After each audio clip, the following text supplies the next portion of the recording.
Welcome to the Dingus Den.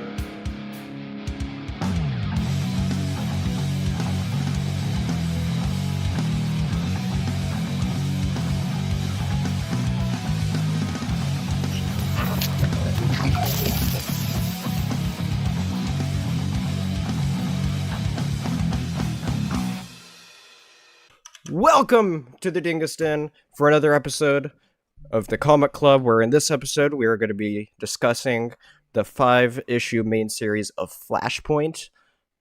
And in this episode I'm joined by Chris, as usual, and our special guest for this episode is Gio. How's it going, guys? It's good, everybody. Glad to be here. Awesome. So, this particular comic, it was written by Jeff Johns, penciled by Andy Kubert, inks done by Sandra Hope and Jesse Delperdang, a colorist Alex Sinclair, and Nick J. Napolitano, probably butchered all those names, but did the lettering. So just to begin, what was your all's overall sort of thoughts on this story? Who wants to go first? You want me to go first? Go for it. Overall, I would say, I enjoyed the premise of the story. Yeah. I think that was good. I don't know if I want to go into this right now, but there's been other stories that have done kind of a similar premise, and one in particular is one of my favorite video games. So it really drew me in, and as far as that goes, I enjoy that kind of what if scenarios of different alternate universes, and what kind of changes could happen based on simple things changing in the universe. So I enjoyed the premise for starters, and just overall, I thought it was pretty good. I think there's definitely some criticisms to be had, some questions, but I guess we'll get more into that as we go along.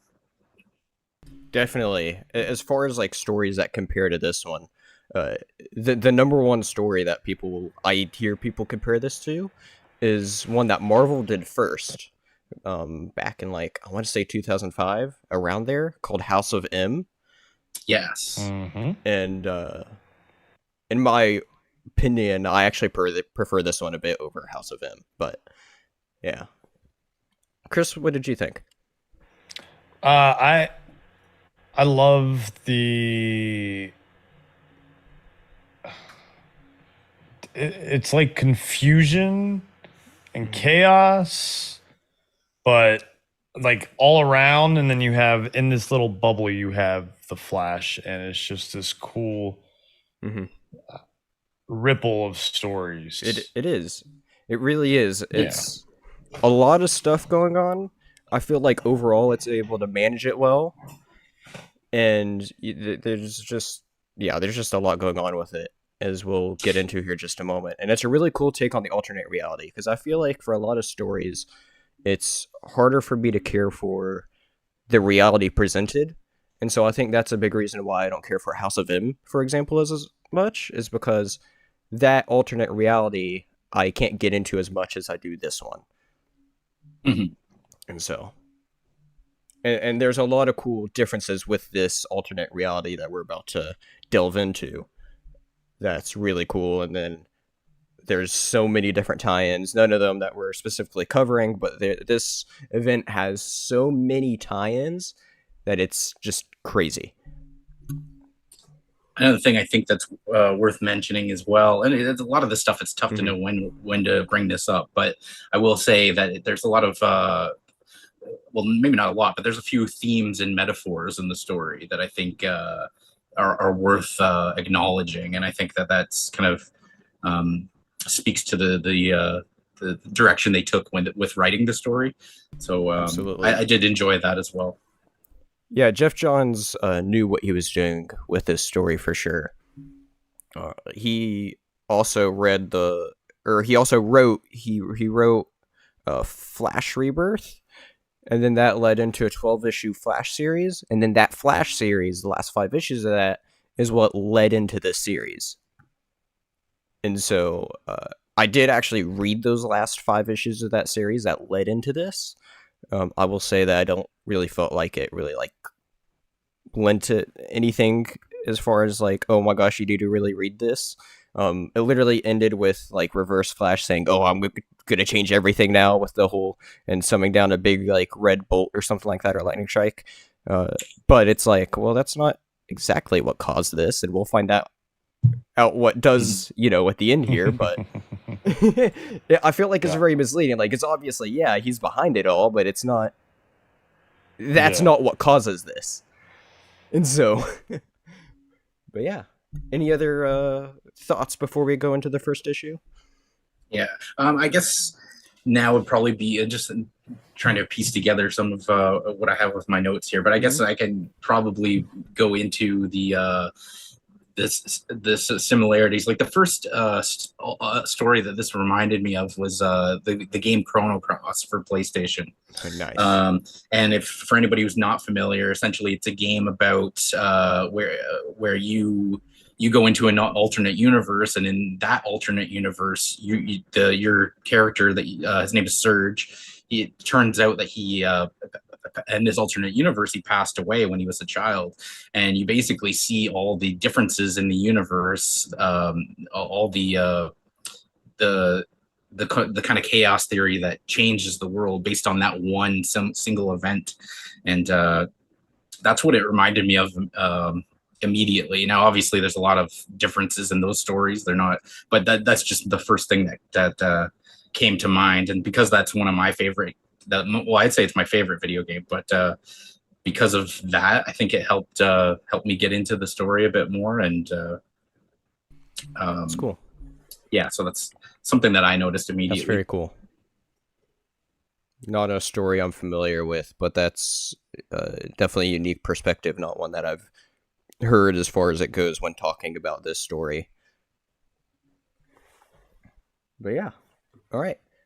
But without further ado, let's go ahead and dive into this first issue. Very juicy first issue, I must say. Yeah. So, right off the bat, it begins where you're reading part of a letter where whoever wrote this letter is talking about the Flash, who he is, and then talks about how the person who wrote this had nothing to live for until he met the Flash. Cut to Barry Allen, who wakes up as he hears about a hero named Captain Cold. But hearing the name Captain Cold, he then runs off. And then finding out that he doesn't have his Flash ring, he trips down the stairs. He then finds his mother asking if he's all right. Barry realizes now, after talking with his mother for a little bit, that he's on a different Earth where his mother was never murdered and the Justice League was never a thing. However, Batman does still exist. Cut to Gotham City, and we see Batman chasing a villain, asking where the Joker is. After being of no use to him, the villain, Batman then lets this villain fall off the building, but then we see Cyborg swoop down and save this villain, and then ask Batman for his help. Cyborg is there shown that Cyborg assembles this big group of heroes of this reality, and says it's time to vote. Cut back to Barry Allen, where he finds Iris West, who is it appears as she is like a reporter, is that sort of person, and has a new love interest. And so then Barry borrows a car from his mother. Cut back over to Cyborg, where he's then holding this big vote where they eventually all agree to help against this main threat that's going to end the world, essentially, of the Atlanteans and the Amazonians fighting each other. However, after everybody already agrees to help, except for Batman, Batman decides, well, he doesn't want to be part of this. And because of Batman being the focal hero that Cyborg was wanting to help, everybody else was just like, you know what? No, we can't do this now. And so everybody else backs out. Then we cut back to Barry Allen as he drives up on Wayne Manor. He then enters the Batcave and is then confronted by Batman, and is revealed that this Batman isn't Bruce Wayne, but is Thomas Wayne. In other words, his father, Bruce Wayne's father. So yeah, that's the first issue. Lots of setup in this one. I just have to say right off the bat, there was a lot of cool differences here. A really good introduction to the world that I feel like in this issue. Like, just so much setup, and with her, I feel like what it is able to do, it really did set up a lot while also picking up what the story needed to do. Mm-hmm. And so, yeah, a lot of cool stuff here. Of course, main focuses being on Barry and then this new Batman, which is Thomas Wayne, which is very cool. And he mentions trying to find the Joker. Do you all know who the Joker is of this reality is? Yeah, they didn't mention it in the comic, did they? But Not I know this one, but yeah, I did end up reading up on it and finding out, which is really interesting. It is. Do you know who it is, Chris? I do not. It's so the Joker of this reality is Martha Wayne. Oh, okay. Okay. So yeah, very interesting alternate reality here to where where she loses it because her son dies. Right, and then Thomas Wayne becomes the vigilante that is then motivated like Bruce, but find her, it's different reasons though. He's trying to cure her, is what he's trying to do, probably, right? Not quite, because they're like enemies though. There's a whole miniseries of it. I think there's like a 3-issue miniseries of it. I think that's read it, but I think that's something that there would have been a benefit of knowing beforehand, because I think that adds a lot of character to Thomas Wayne and explains his motivation. Yeah. And then when you see him in this issue, right off the bat, it's something seems off, right? Because you first see him, he's got the red eyes, he looks evil, and then he literally tries to murder. I think he's Yo-Yo is the name character's name. Yo-Yo. Just throws her right off the fucking building. Right. Yep. and you're like, immediately you're like, this is not the Batman that we know, because obviously Batman just doesn't kill. Exactly. And when you see some of the actions that Thomas Wayne does, and you're like, okay, well, what makes him so different? And I think that's something that it has a lot to do with explaining that, because he's just such a broken and beaten down man at this point, and having to deal with the death of his son, the loss of his wife, and then having to potentially like fight her. Like, I can only imagine what that would do to a person's psyche. So that it definitely adds a lot to his character in that respect. Yeah, there's so many miniseries attached to this. It's honestly crazy. So like the base storyline here is 5, yet on there it's listed, I think, like 60 something total. Is that right? Or is there even more? Yeah, I think it was something like 60. I think 60 exactly. So if I remember right. So all these other times, and most of them, if you look, are like 3-issue miniseries for each character. And I think for a lot of them, they'd be kind of like pointless, because it's for like a lot of different like side characters that you see for maybe like a page or two, but could still be interesting just to like expand the world though. But I feel like the one that would be a really good read that could benefit the most would definitely be the one on that, Batman, the Thomas Wayne.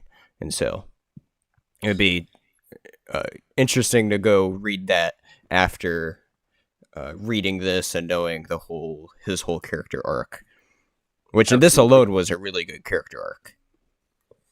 Well, I was wrong. It was actually 61. So 61.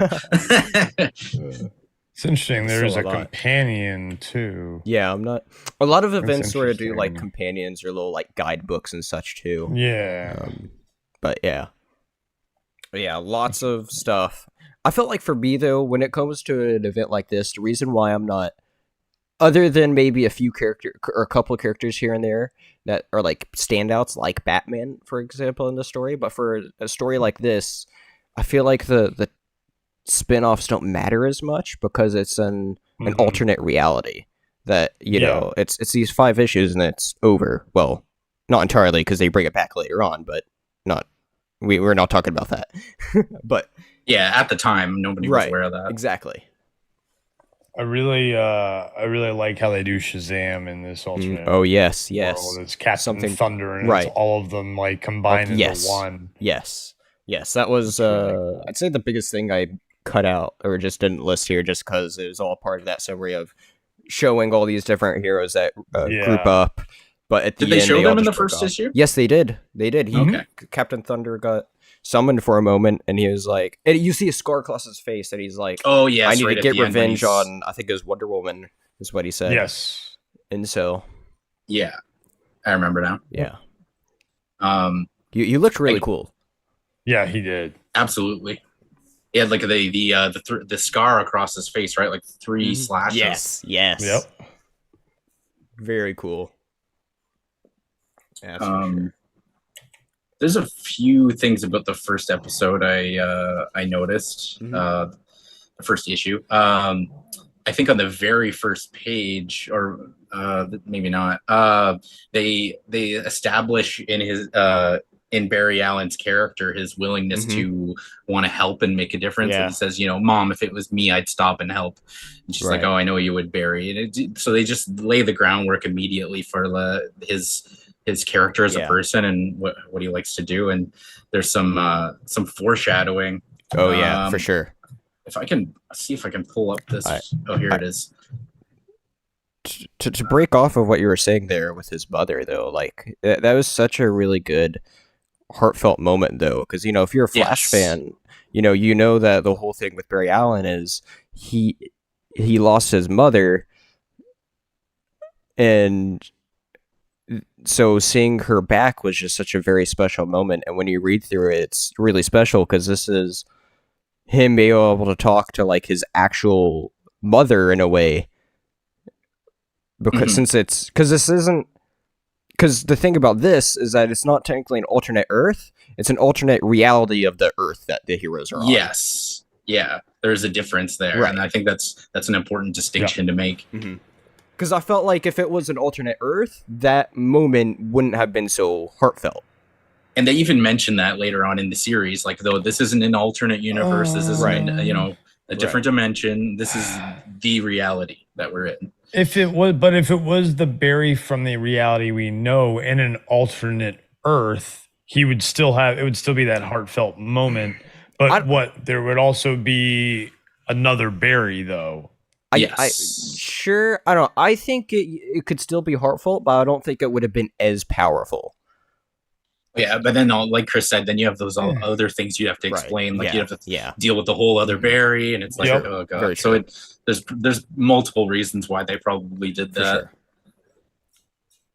Sure. It's another thing as well. On the very next page, there's some nice foreshadowing when you see the narration from at the time. We don't know who's doing the narration, but it says and some things happen because we make them happen. And it's like some very nice foreshadowing for what is the story. And at the time when you're reading it, you're like that, okay, it's just a throwaway line, but it comes back later. It really does. I thought that was a nice little touch. Honestly, I didn't realize how great full circle that specifically that note came at the beginning was.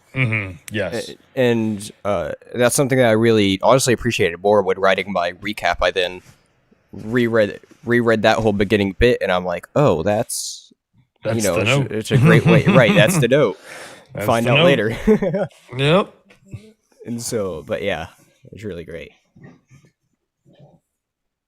I guess the only other thing, do we want to save movie specation for after? Say that for the end. Okay. Say that for the end. So the only other thing for the first episode I had was while he was Batman was having the conversation with Yo-Yo. She makes a statement about the Joker is in all of us, and and for me, I'm not the most knowledgeable about a lot of DC comics. But what that reminded me of is what they did with, for one example, the Joaquin Phoenix movie, and in Gotham, I believe, as well, where essentially Joker was turned into like a mantle or an idea, and it influenced others to take up that role. So that was something that I noticed. So I don't know how prevalent that idea is, but I know it's not always. It's a very huge. It's a huge. He's always seen as that kind of figure. Yeah. Yeah. Do you have any other thoughts, Chris, before we move on? I mean, I love the Thomas Wayne Batman. It is. It's great. I definitely might have an interest in possibly reading more of his stuff. Definitely. Oh, he also comes in later on after this series as well in another cool mini series where he's part of like a multi-universal sort of Justice League too. Yeah. But yeah. Interesting. And then the whole, the Captain Cold being a hero thing, that's interesting because of watching Legends of Tomorrow on the Arrowverse. They made him a hero in that, an actual hero, not an alternate reality hero. He was actually, but then there were like other, but they did do kind of other alternate ones of him as well. But that kind of was more with Crisis. Anyway, so other than that, I liked the first issue. I think it was a good setup. Yeah. And Gio, anything else? I think that covers the first issue. Awesome. Well, let's get right on into the second issue here, where it begins with Deathstroke as he's with his own like team pirates who are sailing the seas to find themselves, they sail the seas and they find themselves in a sunken Paris, and they are then ambushed by Aquaman and his brother Orm. We then go back to the Batcave, where Barry was able to convince Batman about who he is, telling him about, he's from an alternate reality of this world, and telling him about from his reality, his son is who survived. And after convincing him, we then cut to London, where we then see Steve Trevor fight against the Amazons, but is then captured by Wonder Woman using her lasso of truth. He then is forced to tell her about how Lois Lane is a spy and how there's a band of heroes that is in ready to group up to end this war. And then we get cut back to the Batcave, and Barry Allen is now on a chair, like this electric chair on the top of Wayne Manor, and suddenly a lightning strike hits him, and it just ends with leaving him all literally burnt to a crisp.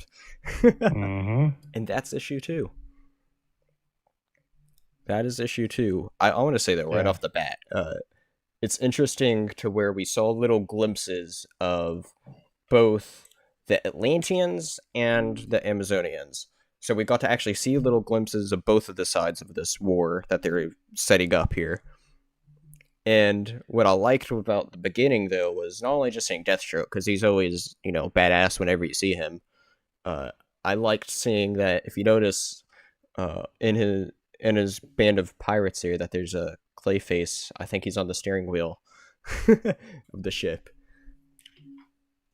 Yes, I noticed that right away. Yeah, I was like, is that Clayface? And then I was thinking, maybe it's not him. And then he literally calls him Clayface. So I was like, okay, that's him.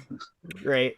I just like that, seeing Clayface and Deathstroke. Like, they didn't really do anything that, because they got ambushed and all that. But I was just like, okay, cool little nods to the characters and it allows them to give you a little bit of these are characters that are already established that so but they're not going to take a key role in the story, right. So it allows you to when you see their fate, you're like, oh, this is serious right now. Because I don't think there's any bones about what happens to them.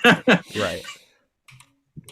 Yeah, I wonder. He probably has like his own miniseries as well. I think that'd be another interesting one to read up on sometime. But that's because I would like Deathstroke and Clayface is involved too. So who knows who else is fully on that crew of his? Yeah, Deathstroke getting ambushed is definitely not what you're used to seeing. It's not. And then Steve Trevor getting lassoed like that. Mm-hmm. Not where you're used to seeing. Nope. So definitely good job on them with the alternate reality stuff there. Mm-hmm. And putting Steve Trevor still in modern times. It's like interesting. Like, is he out of history Steve Trevor, or is he like a new iteration that's now just born more recently Steve Trevor? That's very I did think about that briefly, because it's like, well, everything else is plausible because of one critical moment story change, right? Because that's the whole point of all these backgrounds, is one huge moment changes, and then that's what makes this world happen, right? You know, for the instance of Batman, well, it's not Thomas and Martha who got shot, it's Bruce who got shot in Crime Alley. And so, but in the case of Steve Trevor, it's kind of interesting. It's like, if he was to still be alive during World War II, that he'd not necessarily be here in the modern time. Exactly. As a young guy. So, I don't know. Like, that did briefly come across my mind. I was like, what? I don't know. But at the same time, like, he's only ever here, so it didn't bug me too much. True, yeah, they get rid of him quick. That's true. Yeah, it's like a Easter egg, more like it. Right, that's what it's like. And at the same time, there could be a miniseries on him too, because they have like we said, 61, and there's just 5 of them we're covering here. Yeah, and then obviously, imagine being as nuts as Thomas Wayne, or as someone who is Batman, but then thinking someone's more nuts than you because they want to get struck by lightning. Right? He's like, "You want to get struck by lightning? What? Are you out of your mind?" So it's like so funny. And then he got burned, literally. And then he got burned. Yeah. To that point, I think there's a really great image where Batman's pulling the switch when he's sitting in the chair, and it makes him look like he's an executioner. Yeah, and I think that was a really great image to have. It was. Also, a little bit of Frankenstein vibes, just a little bit, Yeah. Yes, that too. Hell yeah. There was definitely a bunch of homage you could imply from that. Yeah, for sure. I would also say as well, just going off that issue in general, I think it provides a nice setup for the story going forward. Definitely. Because it establishes that he doesn't have his powers. Barry Allen doesn't have his powers. Not only that, he's losing his memory. So it's like a little race against time to regain his powers and stop the Reverse Flash before he forgets everything. Well, hold on, wasn't it this issue where he got his ring out though for a moment too in one of those conversations, right? He got the reverse, and then he opens it up and it's a Reverse Flash suit as well. Yeah, and so he's like, and then that's the moment too where he's like, Reverse Flash is taunting me in this reality too, like. This is all his doing. They show Reverse Flash in issue 1, right? Like whispering to like his mother or something. Yeah. Yep. That is true. Yep. Yep. Oh yeah, I forgot about that. Just like one frame. Such a very small moment. Yeah. Very gradual lead up to the big bad here, which is done, I think, really well. Yeah.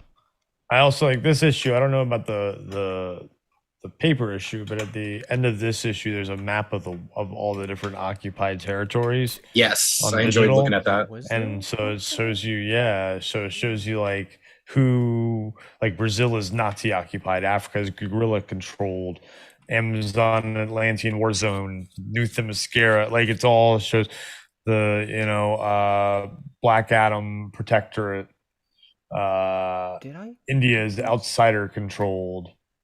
Yeah, now obviously in this little 5 issues, there's not really enough time to go into all those areas. But I love when they do that, just giving you that extra context.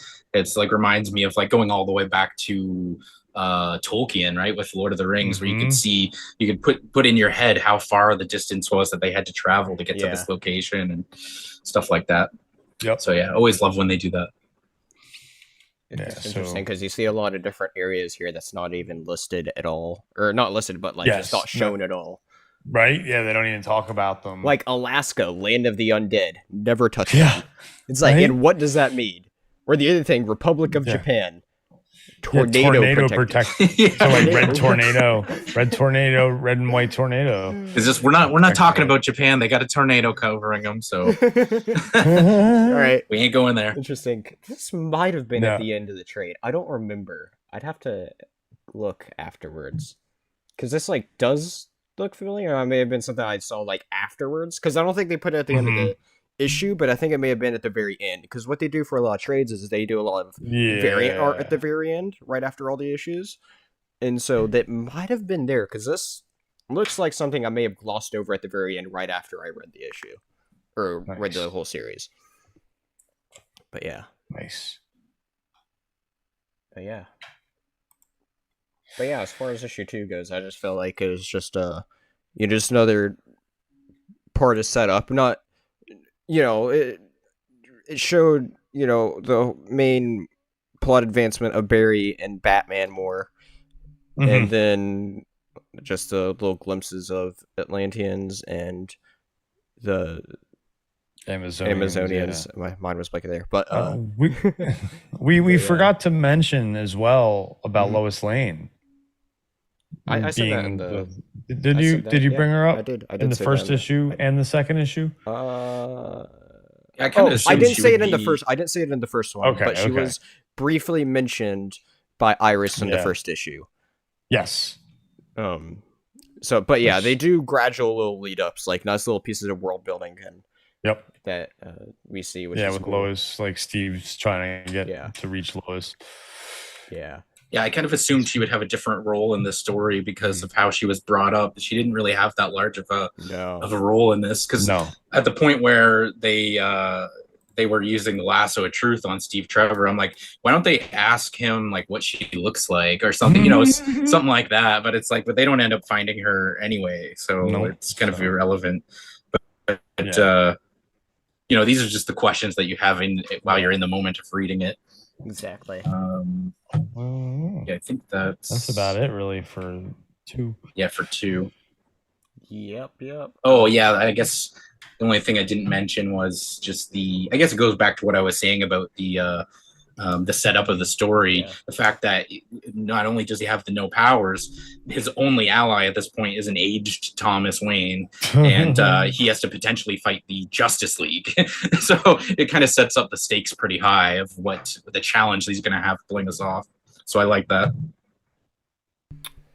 Yeah, well, and then there's a whole other stake of there's this whole that everybody else cares for except for seemingly Thomas Wayne, because we get the vibe of he cares pretty much only for his life in a way, and he's not even though right, but like it's a very different mentality that he has, and we see that in the very first issue of him just not caring as much, like he doesn't have the same mentality as Bruce Wayne does of being the overall hero to go save this war or break up this war, and so that's what stops all the heroes from banding together, and so we see it right off the bat. Yeah, it's like he could have been the linchpin right at the beginning to kind of save things, but that's right. But his motivations are more selfish. Right. Yes, absolutely. Yeah. Selfish vigilante. The moment he hears his son could be alive, that's his new mission. Oh yes. That it is the only reason why he agreed to burn up Barry Allen here. With light. Yeah. Oh, my son could be alive. Okay. I'm crazy enough to believe you. Crisp. All right, but yeah. All right.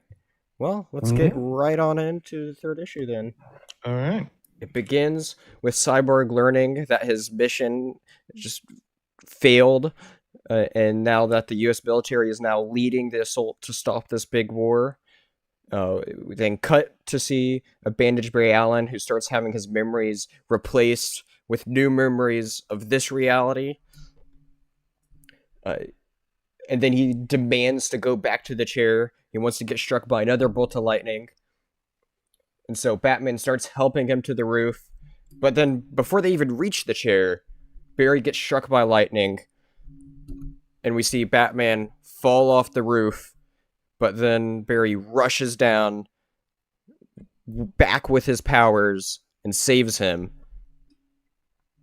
And then we get to briefly see New Themyscira, where we do actually get to see Lois Lane this time, who then finds the Resistance, who is led by Grifter.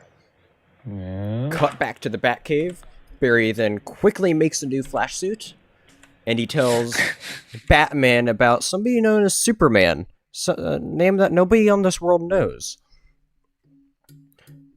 But, so they do dive into who this Superman is. Turns out that this Superman, his pod actually murdered thousands upon its impact.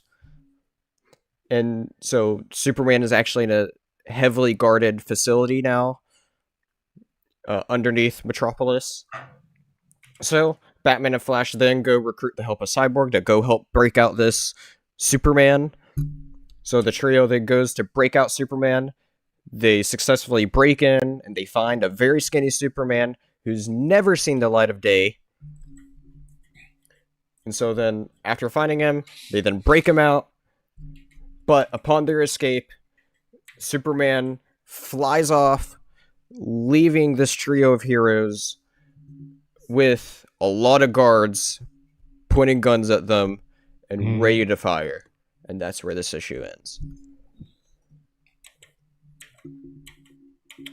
So yeah, right off the bat, I noticed this time that it seems like we only get like one main sort of like interlude this time, I guess you could call it in a way. Yep. This time being able to see Lois Lane with the Resistance, quite an interesting batch of characters with the Resistance. Yeah, this issue was nice because it did only have that short little break, but it stayed, because with one story the whole time, which was definitely nice. It was. It was funny having him be like, "I'll just make my own suit." Very quickly. Very quickly. All the materials are here. He's done it before. He knows what he's doing. I've done it before. Yeah, I've done it before. Well, I'm an amateur? No. I know what I'm doing. But yeah, that was cool. And then just him getting back his powers, which was like the big first half of it. Yep. And I'd like the whole difference of Superman was really interesting too, because it goes with that small possibility of the pod actually crashed somewhere big and killed a lot of people, and the military was there first. First. I think the number they used was 35,000 killed on impact, I believe, is what the number used. And so that's a lot of people that was killed during that. And so right off the bat, even though it wasn't Superman's fault, he's known as a enemy. Oh, and then there's also that one moment where, there's references of a couple other Kryptonians that's in that facility. And we see, actually, this was kind of heartbreaking, that you see the skeleton of Krypto there. That they're I noticed that. That they're working on and lasering into. And it's just sad. Krypto didn't deserve that. No. Right? Krypto, he didn't. So, but anyway, I saw that and I was like, you didn't have to do that to the dog. Come on. Yeah, Krypto's subject to, and right. Yeah, and it definitely remains to be seen, what happened to the third person that they the third is, my guess would be Supergirl. Right. Right. Which we'll get into later, actually. Right. Yeah.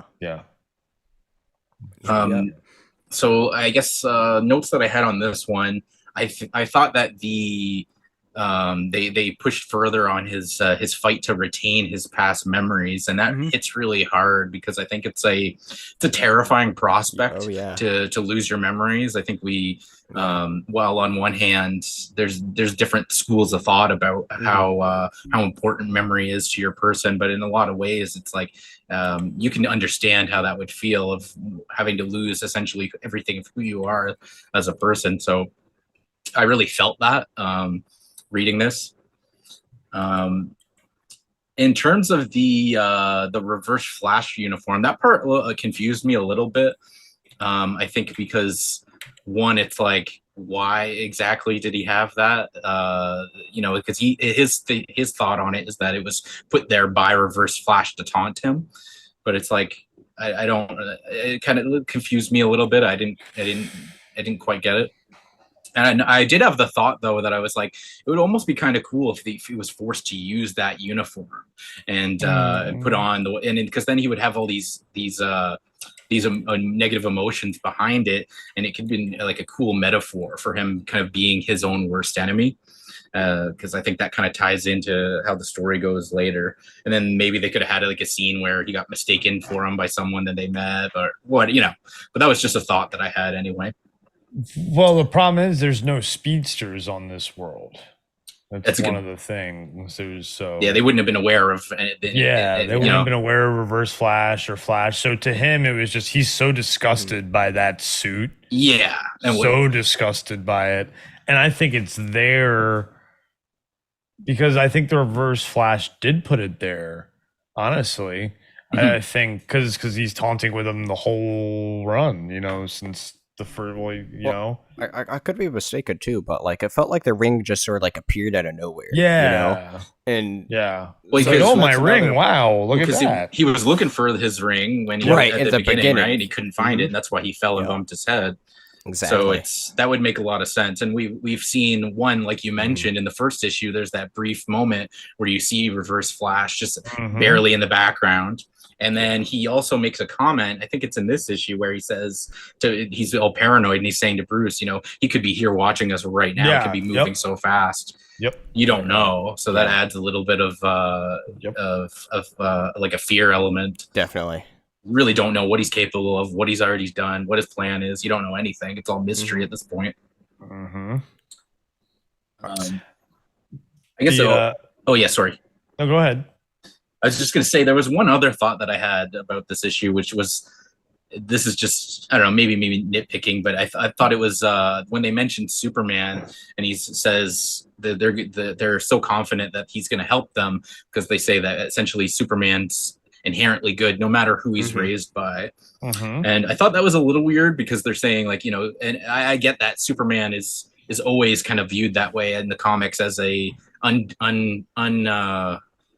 unimmovable good. He's pretty much good always. But then you look at Aquaman and Wonder Woman, and essentially they're responsible for the deaths of millions of people, and that's based on their circumstances, right? And they do touch on that a little bit later, but when you read it at that moment without any of the other knowledge, it's like, what? So Superman can be inherently good at all times, but the other Justice League they're based on their circumstances. So that was a little kind of nitpick in the writing that I kind of had there.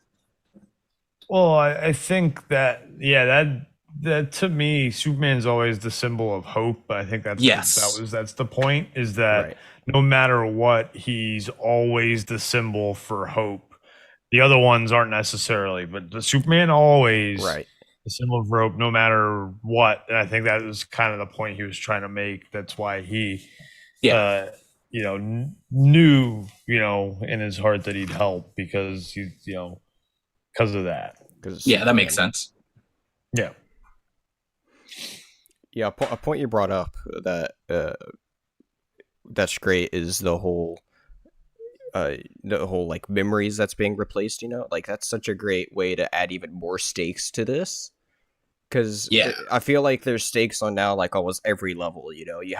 There's a huge world-ending stake, but then there's these little more character-related stakes of Barry needs to not completely lose who he is, and then also Batman's motivated to keep on helping because of his new selfish motivation to save his son. Yeah, I don't know if it was in this issue or not, but there was something that. I think I just lost my point here. Well, while you're trying to think of it, I wanted to say that imagine being Barry Allen, losing your memories, and then expecting to find Superman and finding emo Superman. Yeah.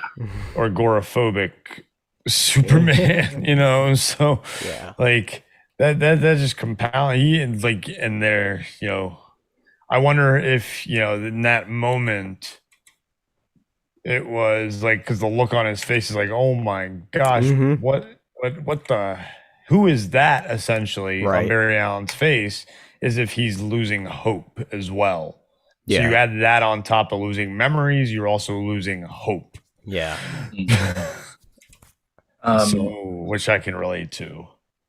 absolutely. No, it was what I was going to mention was there was a line where they mention, because basically when you look at the story, it's like from Barry's point of view, he has one goal, which is just to reverse everything and Mhm. bring it back to normal. And even Bruce Wayne is or Thomas Wayne kind of mentions that, where it's like nothing that's going on right now will even matter once you reverse the timeline back to normal. So Right. this is all irrelevant. Doesn't matter who dies here. But it's like they kind of have to make it matter, because otherwise, like, why bother with all of this, right? So they put in the sense that, okay, what if I do lose all my memories? Then Right. this is going to be the new reality. So it's like we can't just ignore what's going on in this new reality, Mhm. because this might be the new reality. So they kind of give you a reason to care Lots beyond, of because layers. yes.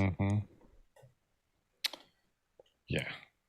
Layers is right.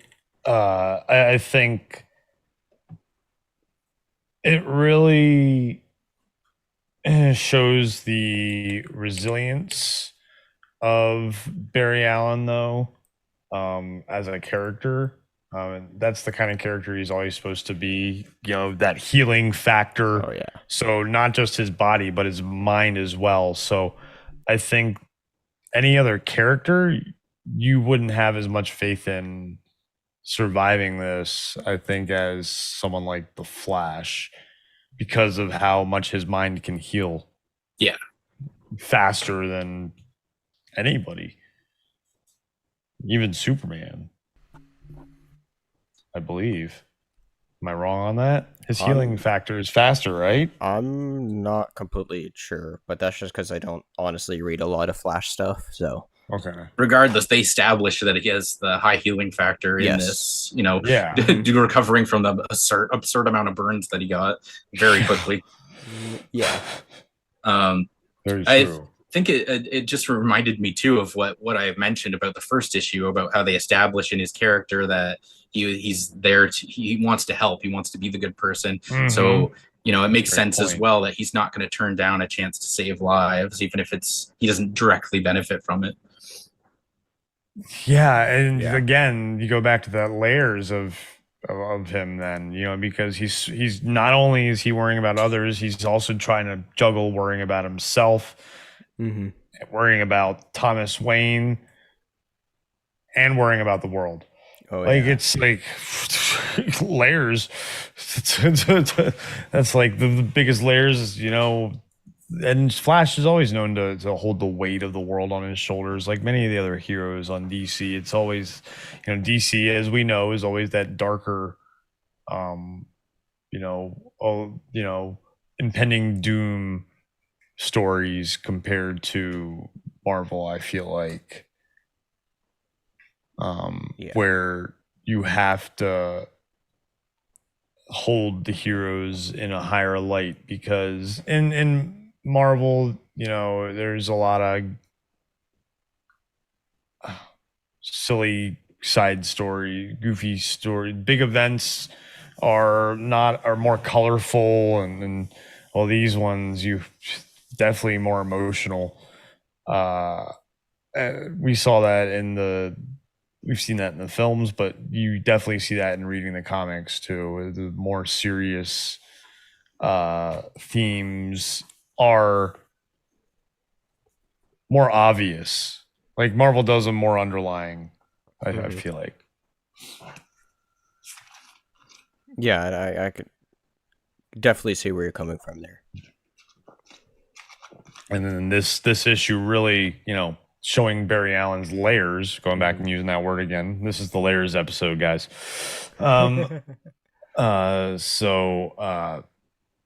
you know, only a DC character could have so many layers, I feel like. Yeah, that's, a whole other conversation, but, it's Yes, definitely yeah. a reason to why, if I could only pick one universe out of the main two, that's why I like DC more. Or, would pick DC is just because the stories they tell, I've always hit harder for me a little more. Like, not saying Marvel doesn't have a great stories, they certainly do, it's just overall, I don't feel like it nearly as much hit as hard because of how they do it and what it is that they do compared to what DC does at the end of the day. But it's one of the. Oh, sorry. No, go on. One of the reasons why I was glad to read this, because I hadn't previously read it before. I was aware of the story and the main beats, but mainly, like most of my comic experience is Marvel. So anytime I get to go back into a non-Batman DC story, basically, that's it's always a treat to get that the different different styles of writing, different styles of character development, things like that. So it's always nice to get that variety, I guess you could say. Definitely. Agree. Very much. Anyway, we good for issue 4 now? Yeah. All right, let's get right into issue 4 here. It begins in Fawcett City, where we then see this reality's Shazam family talking about how last time that they tried to summon Captain Thunder, they almost died. And then we cut to the airfield where we get to see Hal Jordan, who's ready to leave to go drop a bomb on, in the middle of the war to try to help break it up. And then he's ready to deliver it on a plane called Green Arrow from Queen Industries. Anyway, cut back to Metropolis, where Flash, Batman, and Cyborg are under heavy gunfire, but is then saved by Emily Sung, aka Element Woman. However, Flash starts losing more memories and getting replaced with new ones. Cut back to the Shazam family home, where Billy talks about how we should help and to stop this big war, or else lose everything that they love in life. Specifically in this moment, they talk about so with them all being little kids, they'll be like, well, we get no more pizza party, pizza, Yeah. And so there's, we'll go back to that in a moment. But anyway, yes. But we then see the heroes, Flash, Batman, Cyborg, and Element Woman break in and ask for help. Specifically to ask for help with Barry to help slow his memory loss / restoration. And to offer juice boxes. Right. Yeah. Anyway, Billy tries to help, and then he sees glimpses of, the Shazam that we know, from the regular reality. And then we cut to the TV, and it shows that the military's airstrike was then ambushed by invisible jets. Specifically, Hal Jordan was the first reported casualty. And then Flash convinces Batman that they just need to work together so he can save his son. And then all the heroes regroup and travel to the warfront, where we now see Aquaman and Wonder Woman battling out, but they're then interrupted as the heroes then swoop in, split up, and fight all sorts of these different people down here. And then, after a little bit of action, Billy Batson is then murdered on the battlefield. And then a Reverse Flash appears, and that's where this 4th issue ends. The reveal of Reverse Flash. But yeah, this one was a juicy one, that's for sure, I feel like. I feel like we also learned why the war started in this one. Oh? Because in the frame of on the page of Aquaman versus Wonder Woman is Aquaman, you killed my wife. Oh, yeah. And she tried to assassinate me, Arthur. I was protecting myself, yet you wearing her helmet like a trophy. No, a warning. Then, I can't believe I ever loved you You never really did. Ha ha ha. Yeah, a little bit of But, so that's context Yeah, there. I know they there was each- something. Oh, there's something else I noticed about that as well. I don't think they mentioned it in this series, but just reading up on it, this might be in one of the side stories. Yeah, they each have their own side story. Yeah, so apparently both of the generals, like the number two on the both sides, the Atlanteans and the Amazonians, were instigating this war from the beginning. That's so, interesting. I didn't know that. So that apparently had something to do with it. But they don't mention it at all from what I Ocean remember. Master would be yes. the other. It's his brother. Yes. That seems like a very Orm thing. Yes, it does. It sounds like the movie. Right. You're not wrong there. Very interesting. Good call. Good call. Good. That's. I just like the whole nod right at the beginning. Well, yeah, pretty much right at the beginning of where we see the airfield and the whole thing Hal of Jordan. Hal Jordan's there. And in this universe, we see it actually the glimpse of him in the very first issue, but we see that Hal Jordan obviously never got the ring, but Abin Sur never died in this reality. Correct. And so Hal Jordan is now that pilot that he's always wanted to be, and this time he's leading the war front on. I just love the little nod here of his plane being called the Green Arrow from Queen Industries. Oh no, the missile's the Green Arrow. That's the thing. It's the missile, yeah. So that makes that's it what even I thought funnier. as well. Yeah, But, the missile is the Green Arrow, but still, maybe that's the thing that makes it even funnier because the plane wasn't made by Queen Industries. The arrow was. Yeah, you're right. Yeah, the arrow technically, which is now. It says what Hal Highball Jordan, like, is that a reference to anything?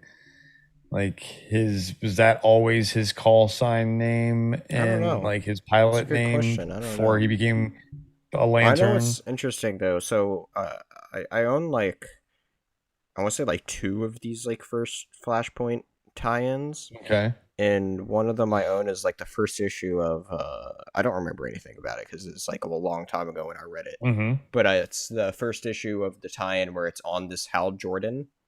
Oh, cool.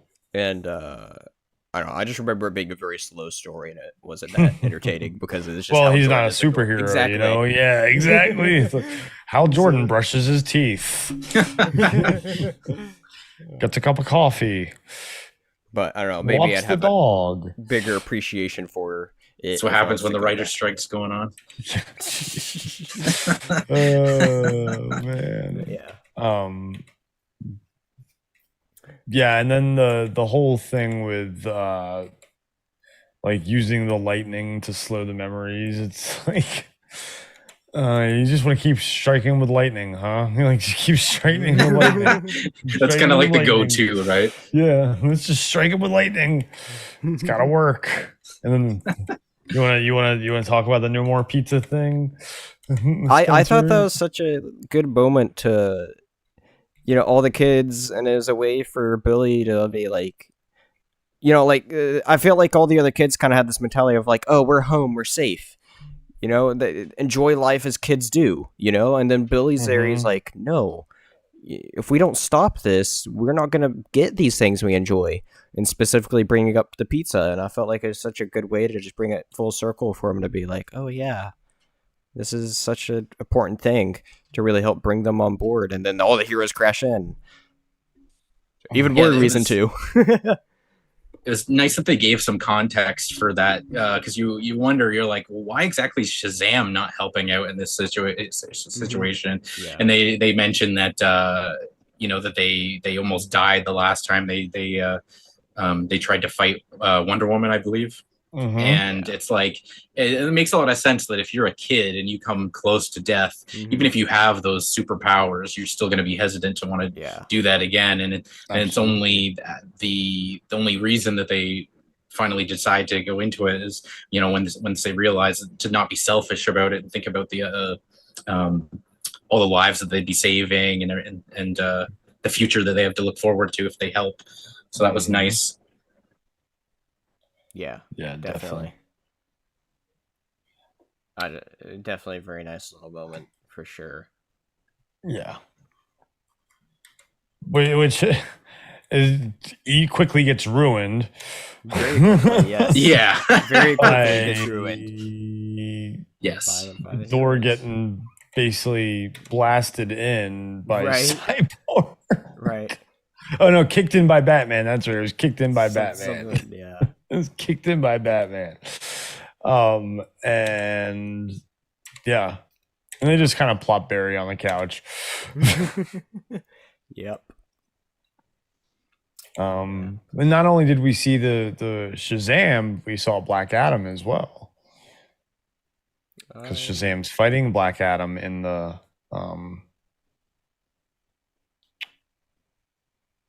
at the battle? In the battle, yeah. Well, in the where he sees the other Shazam when he does the lightning on the Vision or whatever it was. Vision, and he sees the full Shazam family and Zeus and the wizard.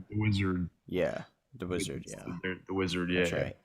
So that was cool. You got to see Black Adam as well, like briefly for a second.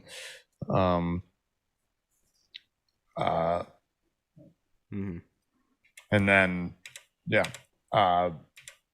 it just goes right into the war. Full-fledged battle. We finally get to see this war in full.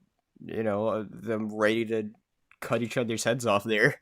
And then just what the heroes do, they try to go in and break it up, and then the big bad of this appears. Yeah, and who is Enchantress? Enchantress is the traitor, I guess. Yeah, they don't reveal that till 5. Yeah. But I was actually just thinking about that. Yeah, I mean because they're dropping seeds the whole time because they mentioned that there's a traitor, there's a spy, and so the whole time you're thinking, who is it? And then they bring in what's her name? They reveal it in this one because she goes after Captain Thunder. I thought it wasn't until 5, but either way, point being, that's when they keep dropping breadcrumbs and they make you think it's what's her name, Element Girl. Element Girl, yep. And so because she's sneaking around, and you're like, oh, it's probably her. She's being over enthusiastic, and So you're waiting for like her to turn, and then it ends up being Enchantress at the end. So that was a little payoff, I guess, to that. But Yep. Yeah. The whole that whole payoff. I mean, I don't know if I agree with her motivation, because she says she doesn't care whose side she's on. Yep. She just wants to have fun. Yep. But it's like, why even bother switching sides in the first place? You still would have been able to fight someone regardless. Exactly. Yeah. But it is what it is. It was just one of those things that kind of just happened and seems very forgettable because you're all talking about it. I'm kind of like, oh yeah, that happened. Yeah, it wasn't like a main point.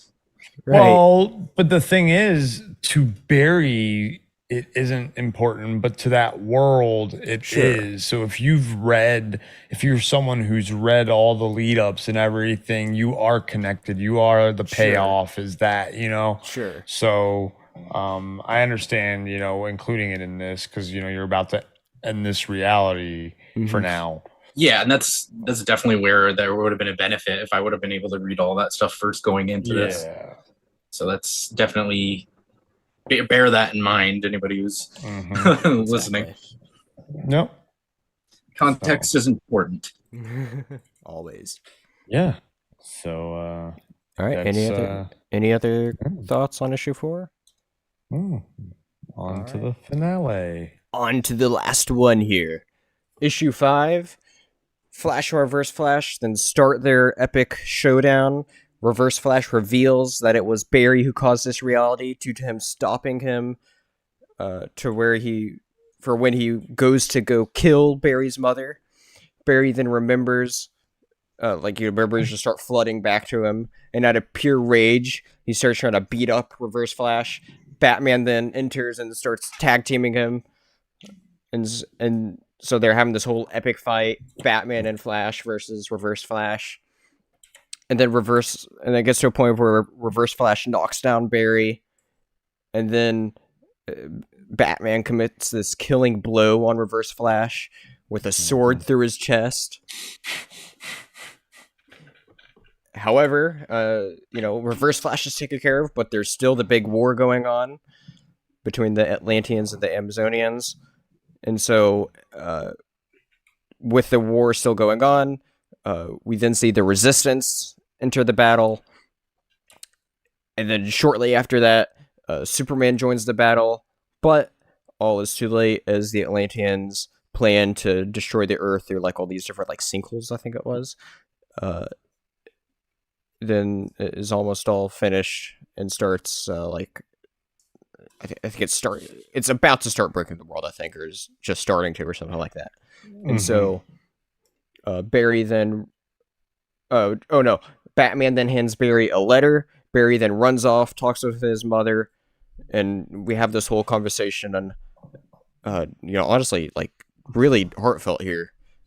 Barry is just torn because he's like, well, in this reality, I have you, and I know like everything's, so many other people are gonna die, but like I could, there must be a way to where I could also save you. And she's like, no, you know what you have to do. You have to make it back into how you know things, back to your reality. And so, even if she won't be there any longer. And so Barry then goes back to the Speed Force and then stops himself from interrupting his mother's murder. And then he starts seeing like these multiple timelines, and then wakes up at, the normal job that we know that he, has.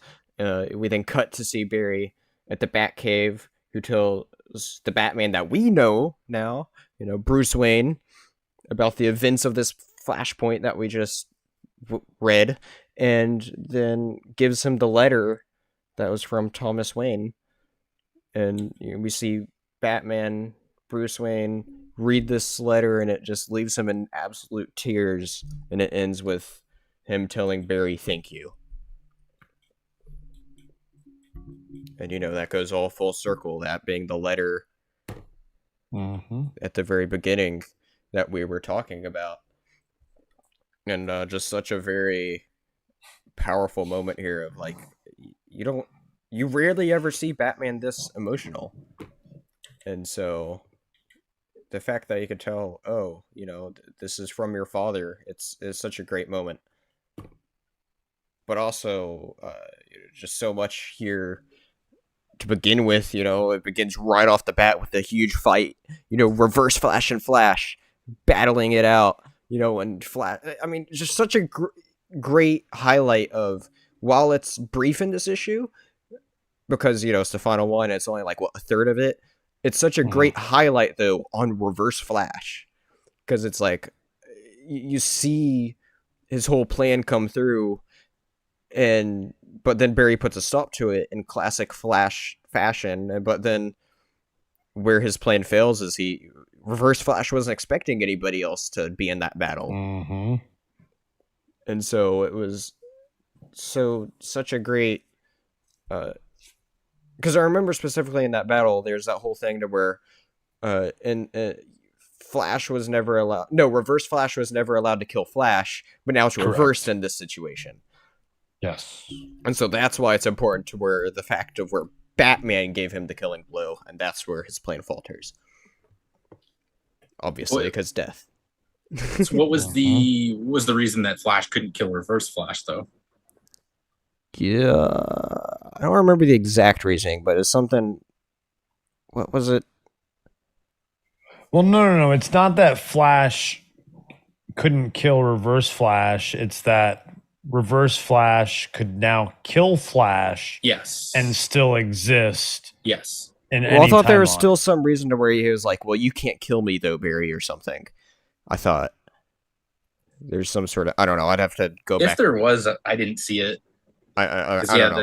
Maybe I had my issues with the whole living paradox thing, but my understanding of it was basically that, yeah, like he said before, he couldn't kill the Flash because he needed him to use the Speed Force, so that in a late enough time where he could use it in his timeline in the 25th century or whatever. Yeah. So now with him being a living paradox, that's irrelevant. He exists outside of time. He can kill the Flash. It won't make any difference. So it just makes him even more threatening in that case. And it's actually a terrifying prospect because you don't really know what comes with that as well. But yeah, anyway, that was my understanding of it. I don't know if you guys got any more context out of it. I think it was more like you're right. He did say, like, one of his lines he said was, "You cannot hurt me, Barry. The legendary Flash I think that's cannot where I got hurt that you." impression from. It's more of like a metaphorical thing, like because the Reverse Flash always felt like he was more powerful than the Flash, but he knew he couldn't kill him. So now and he was always overconfident. Yeah. That was what got him killed anyway. Definitely. Right now, is his overconfidence. So that's all it really was. I think is like his overconfidence coming through, and that showing that in that moment his overconfidence, and then in the end, that's what got him killed.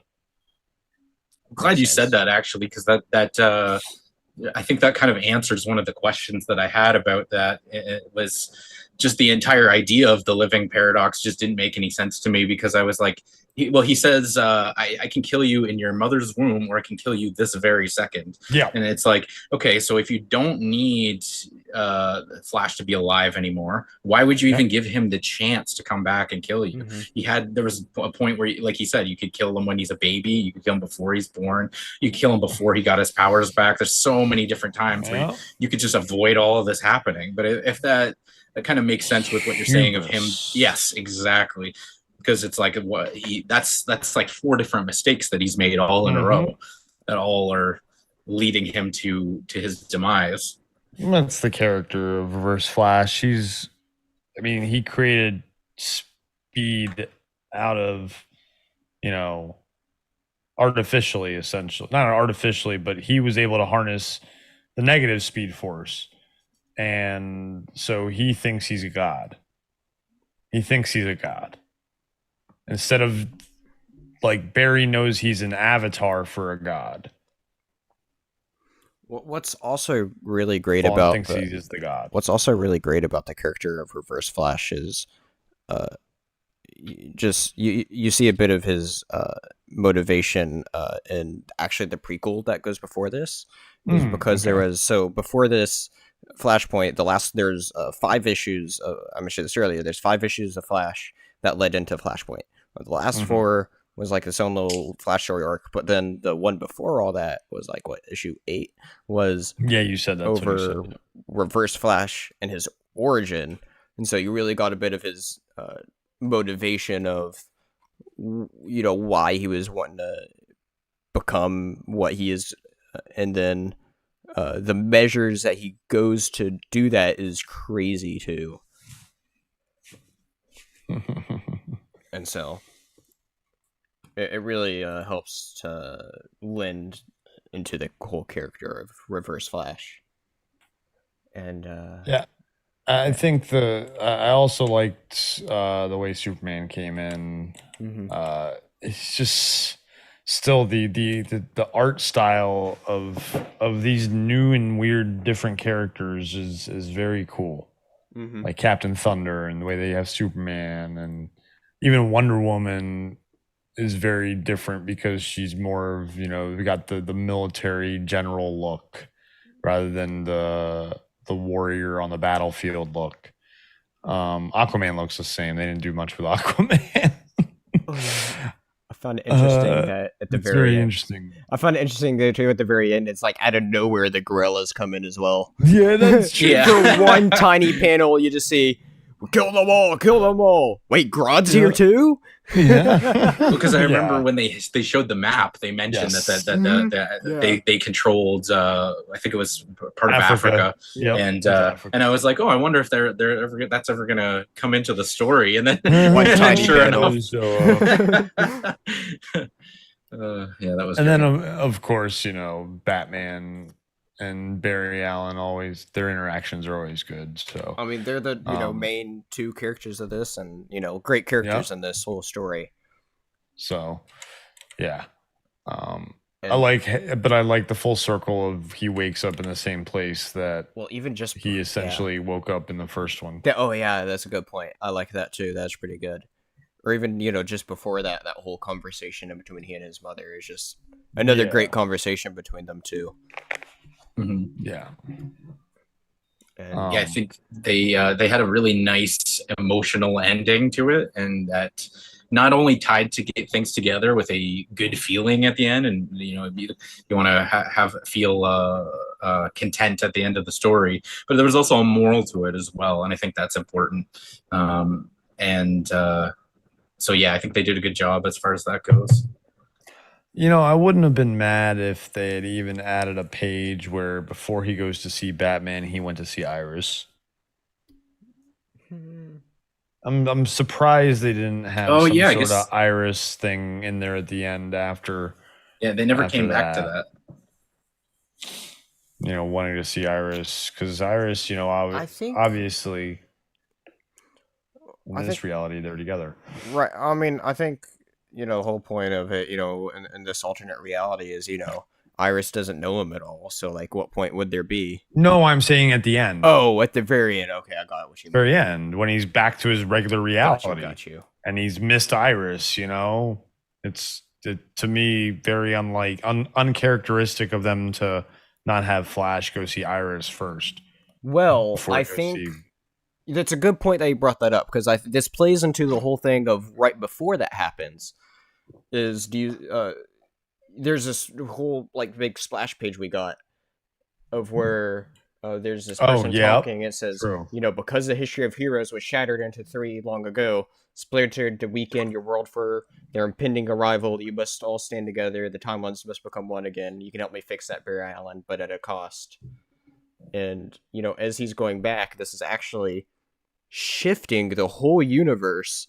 While it is what we think it is, this event is actually what kicks off the DC era known as the New 52.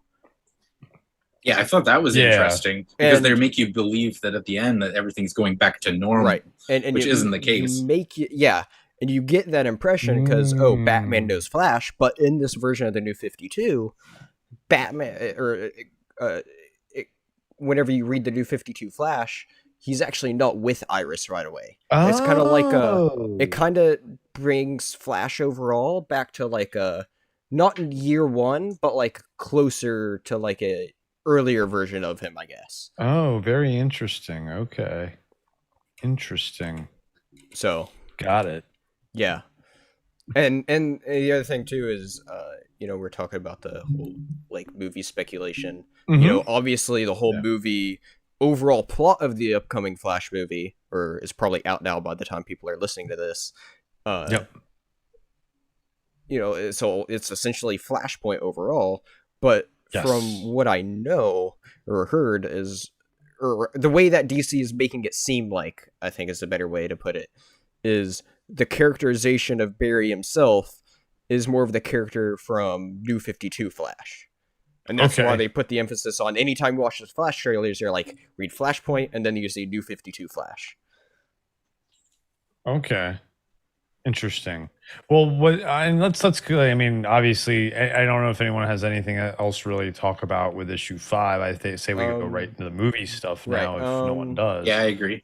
Yeah, I mean, just overall, it was a really good ending. Lots of good moments. Really, great hype moments with the big battles, both in between the larger scale war and Flash or Reverse Flash battling it out, and then just there's a couple nice heartfelt little emotional moments too, especially between Barry and his mother, and then seeing Batman in tears at the very end. Just what a way to end this overall really good 5-issue event. And I guess that's my overall thoughts on it there. Yeah, fantastic event. For me, it's my quick read. I like the quick read. Yeah, for me, it's in those top 3 events of all time. All right, for me, it's not in any particular order, but Crisis on Infinite Earths is obviously up there because it's the granddaddy of all events. Then you have this Flashpoint, which was the event itself was great, and then right after that, something that we are going to slowly be building towards is Dark Knight's Metal. Mm-hmm.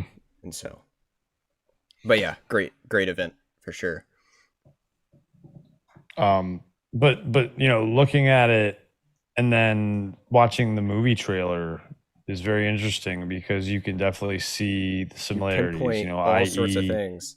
Michael Keaton's Batman being Thomas Wayne, Or Supergirl being Superman, Zod being either Wonder Woman or Aquaman. We don't know which one, essentially. And then I don't know. Zod's fighting.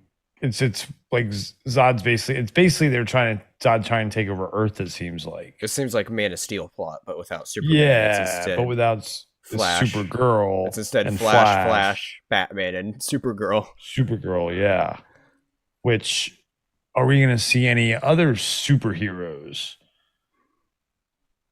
And that's who knows? Like even just little like quick flashes of Captain Thunder flying in the distance, or who knows what they're going to do in that third act. You know, like who would we see as Cyborg?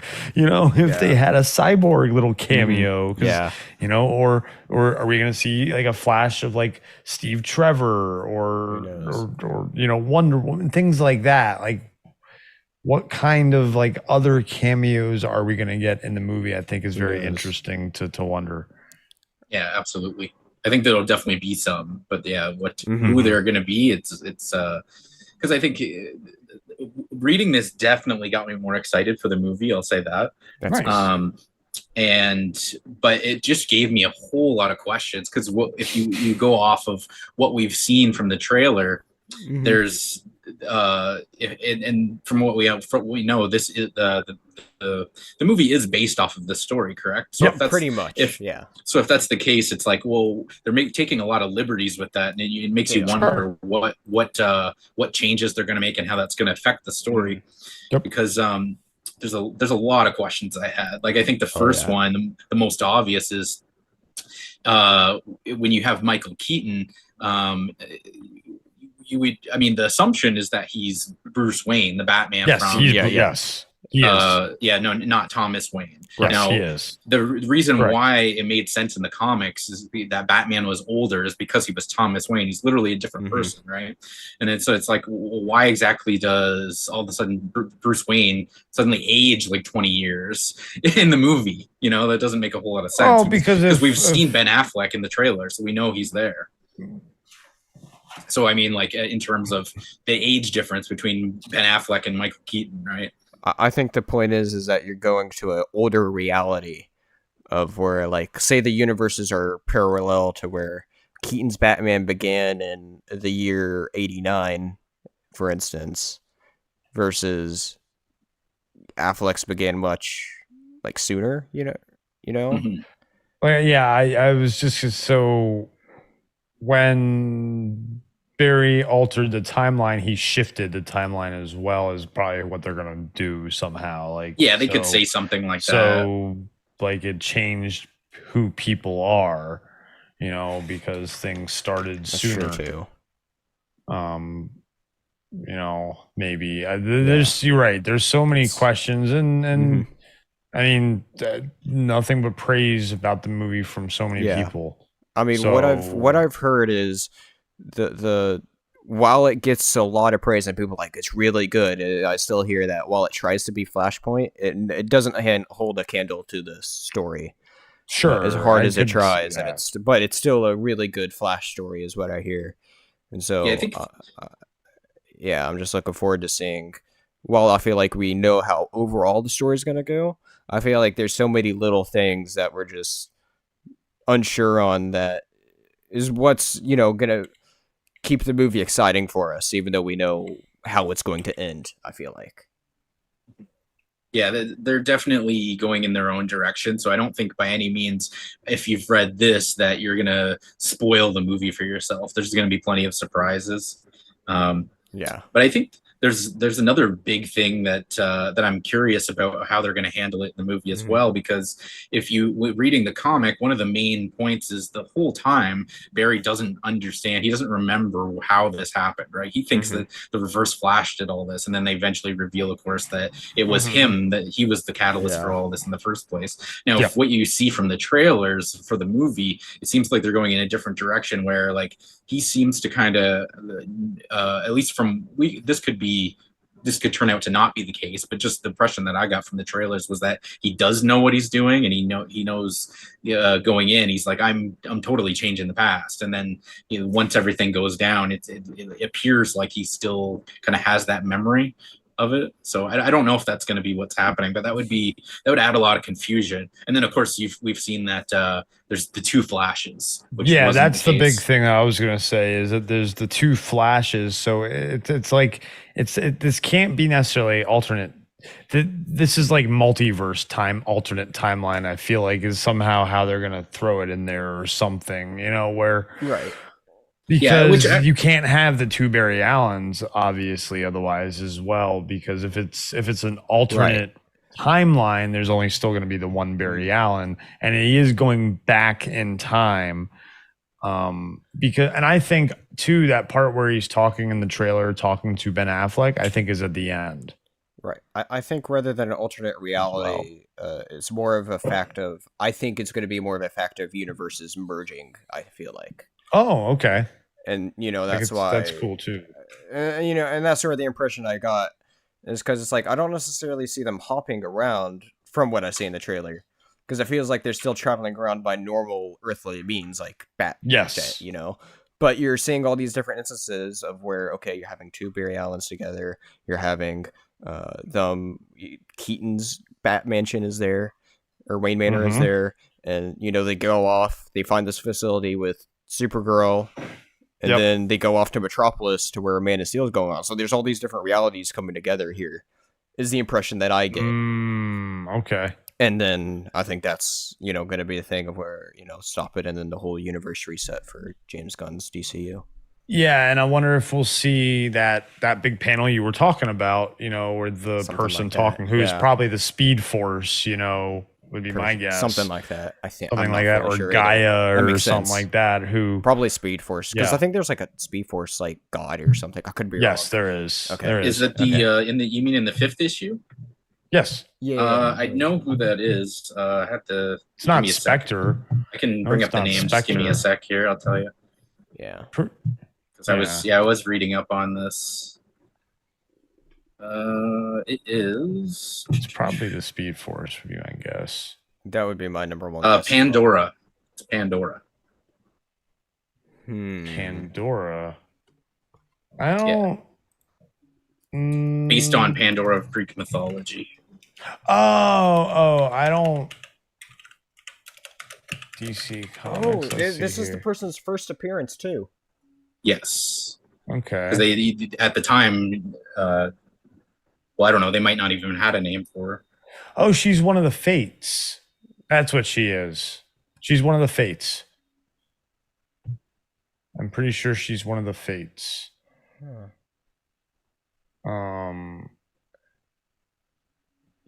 Because doesn't have that many appearances either. Like she hasn't really done much either. Apparently, her first appearance was in 2010 in Wonder Woman 45. I was gonna say Wonder Woman, then Flashpoint. Now that's then Flashpoint was second. So they did already already had her established. Oh, they call it first appearance of the reboot is what it was. Okay. Interesting. Yeah. So not the Speed Force, but some sort of god character, where they just wanted to throw an Easter egg character in there. Looks like it's interesting because they talk about her here, and then she's like barely in it. Like she's only ever. It looks like cameos here. So. So. Overall, I think it'll be a good movie, but you'll have to hold it with a You have to think more of it grain of of its own salt, thing. yeah. More inspired by Flashpoint than trying to be Inspired Flashpoint. by, yes. There you go. Great word. Inspired by. I like it, Spencer. Yeah, There you go. it's definitely how I'm seeing it as well. It's like in the same vein. It's not a Flashpoint movie, but it's gonna be, it's gonna have a lot of similarities. So it's like take it for its own thing, and I think that'll help to appreciate it more. Definitely. For what it is. Mhm. Now, if you want to go actually see a Flashpoint movie, one of the best DC animated movies was a Flashpoint movie that they did, and it's pretty much that was this. good. Pretty much It this that we is. just It read. but basically in- is it. Yep. Yeah, so Superman looks weird. He looks skinnier in the animated one than he does look in the I haven't seen it in But- years, but I remember it being great, Yeah. and it really highlights honestly everything this comic does, really. So, Yeah. but yeah. Yeah. So, But anyway, any anything else? I think we've covered it. I think so too. Chris, where can the peoples out there find you? You can check out the Green Fellas on Twitch, is where we live stream. There's all kinds of crazy content on YouTube at the Green Fellas as well, and you can check me out on Twitter at Tyrant Knight or at Green Fellas with a Z at the end. Very important. Gio, anything you want to highlight for the people to find you at? I'm occasionally with the Green Fellas as well, but you can also find me on YouTube and Twitch at Geo the Sage. And yeah, that's pretty much it. If you catch me on the Green Fellas Discord, I'm usually there to chat with people, and yeah. Here we go. And as always, thank you for watching and listening into this episode of the Comic Club, where we talked about Flashpoint. And I'll see you all next time here in the Dingus Den. Thank you for watching this video. Before you go, be sure to smash that like button, subscribe if you haven't already, and share this video. See you next time here on the Dingus Den.